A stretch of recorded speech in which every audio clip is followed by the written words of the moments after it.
All right, so right now we're just going to be talking about some of the things that we've been doing up until this point.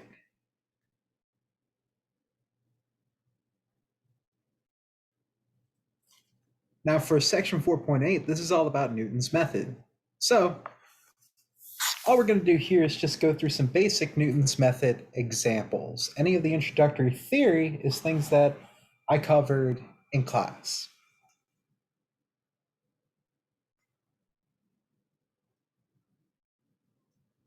So, let's use Newton's method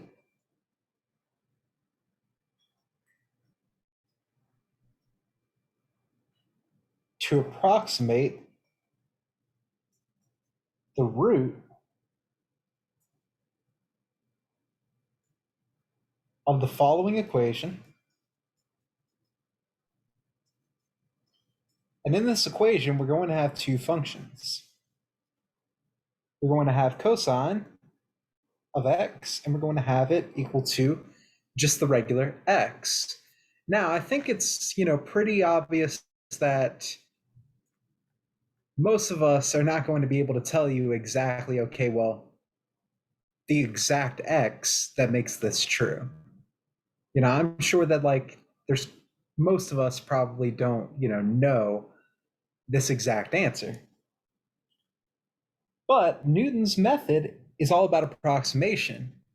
You can still sort of guess relatively close what the root should be.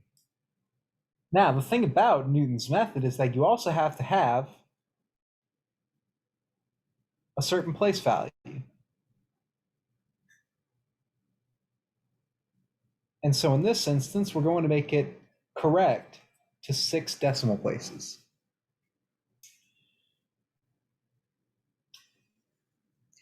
Now, we can do 4, we can do 3, but for most problems, you usually get about 6 or 8. Because anything less than that, you usually have trouble, getting it to converge in a decent amount of time. Now, sometimes you sort of just have to take the work here as given. In that, you always have to find a first guess. And sometimes you just have to throw out any single guess. So maybe I'd throw out 0, maybe I'd throw out 1. But let's say that you were just having a bit of trouble. You weren't really sure where to start off with. Well, that's not going to be hard as long as you got a graphing calculator.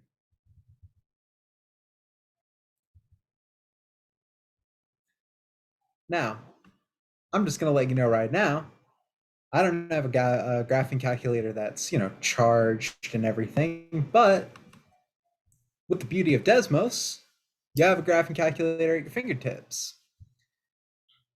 So the way that you want to use Desmos to sort of guess what your first approximation should be is you want to take the difference between your two functions in that equation that we had.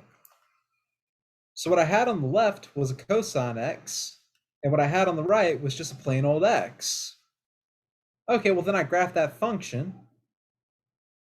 Whatever value I plug into the function to get 0 is going to be the root to my original equation.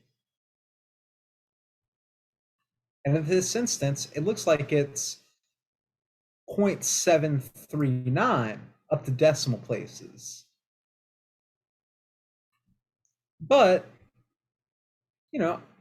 let's say that we, instead of going to that decimal and making it go a bit faster, we're a little bit more apprehensive. We weren't really sure what to take just by looking at the picture. Maybe we didn't zoom in quick enough. And we just said, okay, well, let's try with 0.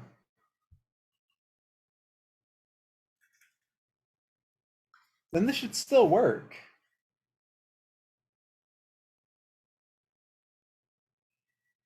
But first things first is that to do Newton's method, you need a function and you need a derivative. So the way that you want to rewrite any Newton's method question is that you want to get a function f of x on one side and 0 on the other. So essentially, you just take the equation given, put all the functions on one side so that all that's left on the other side is a 0. If there were some +3 here, or maybe if there was a +1, +2, if I put a constant here and just added or subtracted it, then that in this instance would also go on the left side. You want anything that's not 0 to go to the left side of this equation, because this thing on your left side, this difference, is going to have to be your function.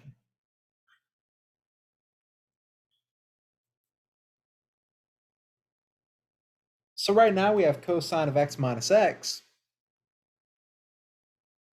When I take the derivative, I go term by term. Derive cosine to get a negative sign. Derive x to get a -1. All right. Well, great. We have the two things we need to iterate the method. So x2 is defined using the Newton's method formula as x1 minus f of x1 over f prime at x1. So that's like 0 minus f at 0 over f prime at 0. So we got a negative of the following ratio. Cosine at 0 minus 0 minus the sine at 0 minus 1. Going on to the next slide, so make sure that you have everything here. If you don't, pause the video.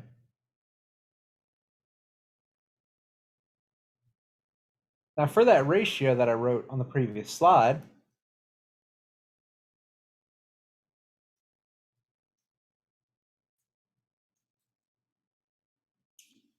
we just do a little bit of simplification. Cosine at 0 is just 1. Sine at 0 is 0. Well, I'm subtracting out a 1 here. Okay, I got a -1. Then I just notice that I have a negative here, a negative here. All in all, we get 1 as our next guess. So x2 is 1.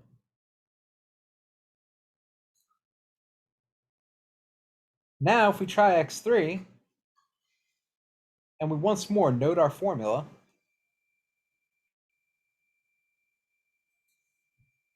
then what's going to happen to that ratio is that anywhere I had a 0 before, I put in a 1.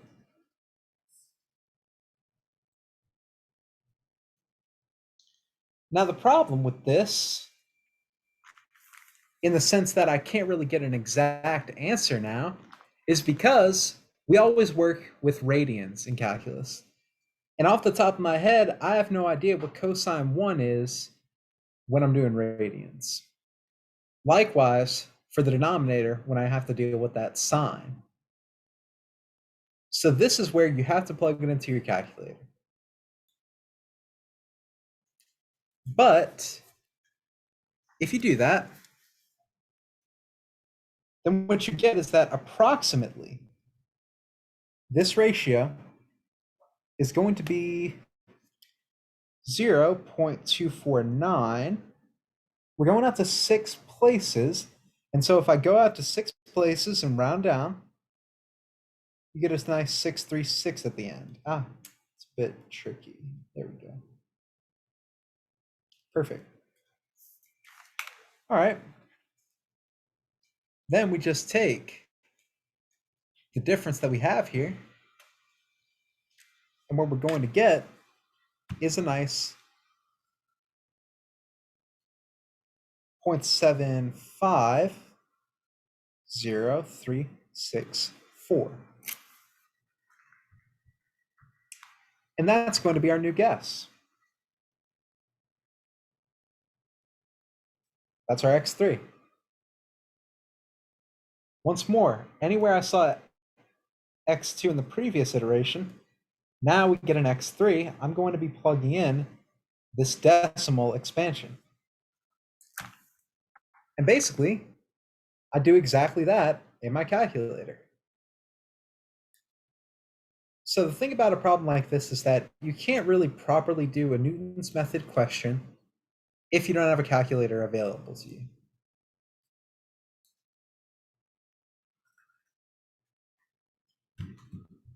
But, oh gosh, there we go. All right, had a little mishap. All right, so plug things into the calculator, apply our method, and what we're going to get for the second guess is a 0.7391113 after I round up. And essentially, you just keep on going with this iteration until you get two numbers that match. So what I'm going to be doing now is I'm just going to be plugging in our guesses, getting our new ratios.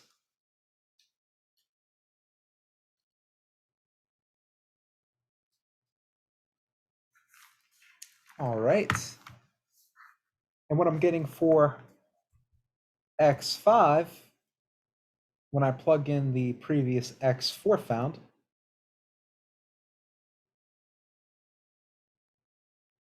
is that this is going to be approximately 0.739,085. Now, if we were only approximating up to 3 decimal places, we could call it a day here. Problem is, we were not doing that. So we have at least one more time to go around and do this iteration again. But just like before, to find the next iteration, I still just plug in this guess into that ratio. We use our nice formula. Now, what you're going to notice this time, when you get this last x6, which I define as x5, f of x5, f prime x5, this is approximately equal to 0.739,085 as well. But if we look back on the last slide, which I'm going to take us there, okay, well now we match up to 6 decimal places. So x, which is, x5, which is approximately x6, which up to 6 decimal places is 0.739085.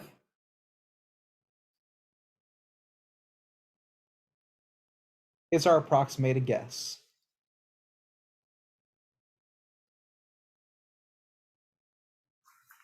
Newton's method always can stop whenever you get 2 guesses which match up to the desired amount of decimal places.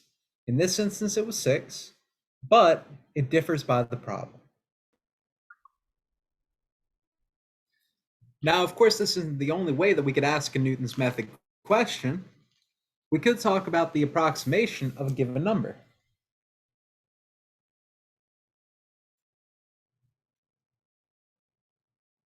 So for example, we could approximate the square root of 2 up to 4 decimal places.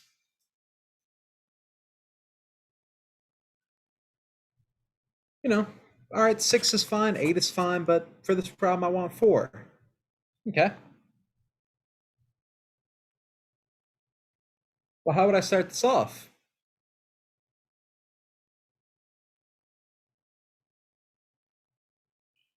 Well, let's note that this is like approximating some x that's equal to the square root of 2.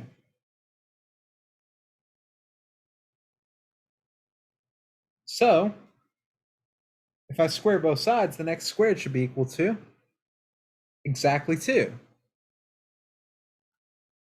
Or If I get it into the form of f of x equals 0, it's like x squared minus 2 is equal to 0. Okay, well, this we know how to use Newton's method on.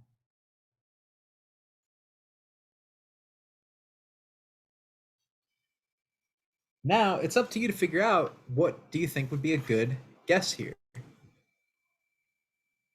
Well, is the square root of 2 bigger than 0 or less than? All right, it's positive. In fact, if you have your calculator with you, you could always just plug in the square root of 2 so that you can figure out, okay, well, what's the units digit? What's the tenths digit? Get yourself sort of a ballpark.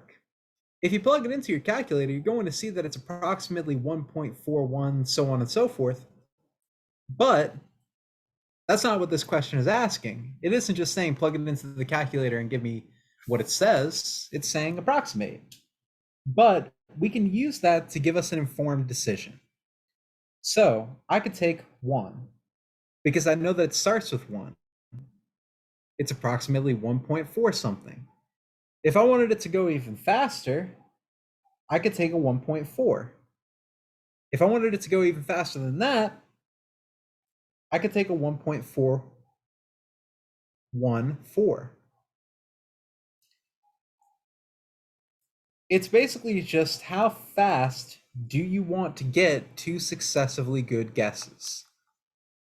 The better the starting approximation, the quicker the method converges. So if we choose something just relatively weaker, like 1, let's see what happens. All right, well, f of x is x squared minus 2. When I take the derivative, I just use my power rule and get 2x.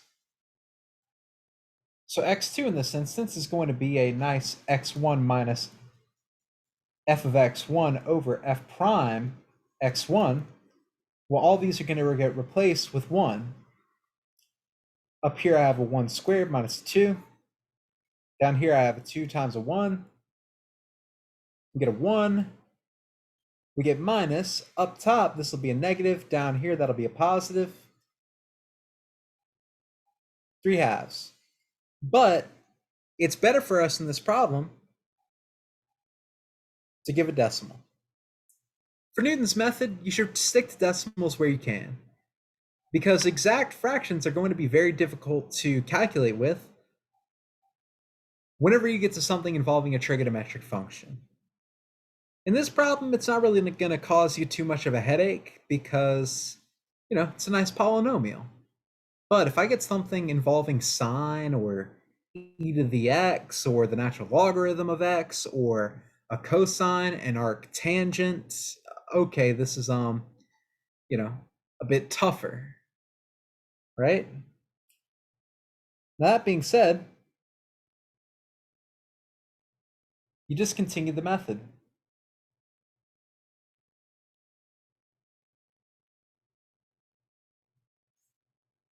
And so you would just keep on plugging in and plugging in until when?